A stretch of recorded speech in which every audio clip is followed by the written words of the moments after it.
Bienvenidos, Zamboangueños! Ako nga po pala si Binibining Christy May R. Arcillas mula sa Bachiller ng Edukasyon Pang-Sekundarya Major sa Filipino. At ngayon, ibabahagi ko po sa inyo ang kultura naming mga Zamboangueño. Simulan natin ito sa aming wikang sinasalita, ang Chavacano. Ang Chavacano po ay nagmula o binase sa lengguwahe ng Espanyol. Kaya, uwi, iabría de ustedes mga orejas, iuwi el kultura di amon Chavacano. Simulan natin ito sa aming pananamit. Ang mga kasuotan ng Zamboangueño ay malapit na nauugnay sa formal na pananamit ng Espanyol. Ang mga lalaki ay nagsusuot ng close neck na jacket na tinatawag nilang camiseta Zamboangueña, de baston na pantalon at European style na sapatos na kumpleto sa derigur bigotillos o bigote.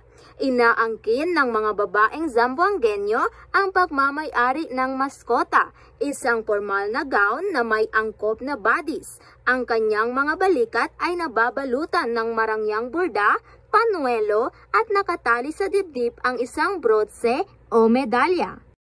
Kaming mga Zamboangueños ay may mga mahahalagang kaganapan na ipinagdidiriwang tulad ng Semana Santa. Kabilang dito ang nobena, prosesyon, visita iglesia, pasyon, at pag-akyat at pagdarasal sa Station of the Cross. Ipinagdiriwang din namin ang Fiesta Pilar bilang parangal sa Our Lady of the Pilar o sa Chavacano, Nuestra Señora la Virgen del Pilar. Ipinagdiriwang din namin ang Dia de Zamboanga tuwing Agosto 15 taon-taon. At ipinagdiriwang din namin ang Pasko sa kakaibang paraan tulad ng Aguinaldos o Pastores, Noche Buena, Misa de Gallo o Simbang Gabi, mga wego o mga laro, prosesyon at piging.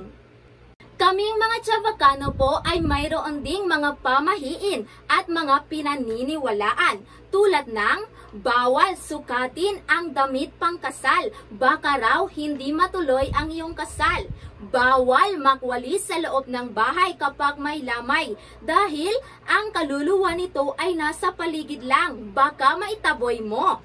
Bawal kumanta sa harap ng kalan kapag nagluluto, baka raw makapag-asawa ka ng sobrang tanda.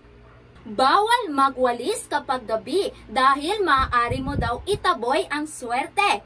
At kapag may paru-parong dumapos sa lamay, huwag daw itong patayin dahil ito ang kaluluwa ng patay. Kapag daw ikaw ay nanaginip ng nabunot ang iyong ngipin, may kamag-anak na mamamatay. Kaya hanggat maaari, huwag na lamang itong ikwento. At kapag unang dalaw ng babae, kailangan tumalon ito sa hagdan hanggang sa ikatlong baitang para hindi lumampas ng 3 araw ang bisita. Kami pong mga Zamboangueño ay mayroon ding mga kilalang pagkain tulad ng Curacha, calamares, tamales, locon, cangrejos, paella, estofado, arroz a la valenciana, caldo de vaca, puchero, caldo de arroz, lechon, endulzados, adobo, humba, leche flan at marami pang iba. At yan po ang aming mga kaugalian, paniniwala, gawi at tradisyon. Naway may nakuha kayong mga impormasyon tungkol sa aming kultura. Muchísimas gracias a todos! Sila kumbang sa Chavacano, Dotalyado ng Mexico. El Chavacano, un poquito Español.